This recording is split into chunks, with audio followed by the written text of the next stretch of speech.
Now let's go live outside the White House to CBS News senior White House correspondent Weijia Zhang. Weijia, we are following what may just as well be breaking news here because the president just deleted a Truth Social post with an AI photo of him as Jesus Christ. What more can you tell us about this backlash the president faced from that post?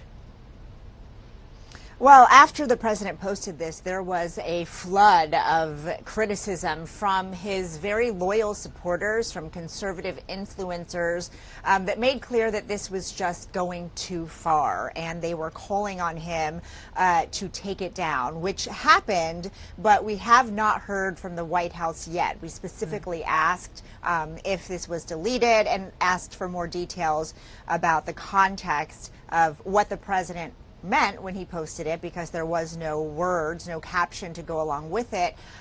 We want to know who originally posted it and why it was taken down. Now, you may remember that the last time President Trump posted something that really started a huge controversy was a video depicting the Obamas in a very negative way. And the president ultimately said that he wasn't the one who posted it. He said that it was a staffer who did it. I remember asking the president if that staffer was fired, and he said no. But we don't know the situation in this case. What we do know is that picture is no longer on his Truth Social account.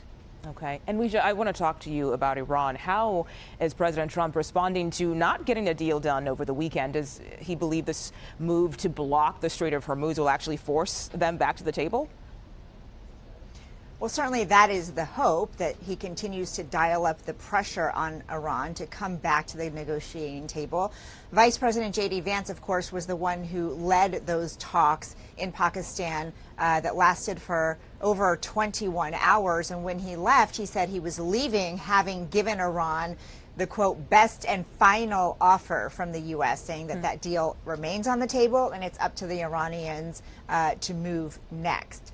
We also know that these two sides were pretty far apart on some critical points, especially probably chief among them, according to the president, was Iran's refusal to give up its nuclear ambitions. And so that is going to be a red line for both sides, and we don't know whether this pressure will make a difference. But Pakistan is ramping up efforts to restart the talks, to have them again. And sources familiar with the conversations tell CBS that this wasn't a complete failure. There was progress made. In fact, the vice president himself said the good news is they had a lot of substantive talks, and they did make some progress, but they just weren't able to reach a final deal. So all hope is not lost. We just don't know what will be the next step when it comes to discussing an agreement further. We do know, however, that President Trump says the ceasefire that is set to expire in 9 days is still holding up well. So there is still time here, Mugo, for some sort of diplomatic solution. Although we're waiting for more details about when and where and who might that include for the next round. Yeah, all important details there. Weijia Zhang, thank you for your time today.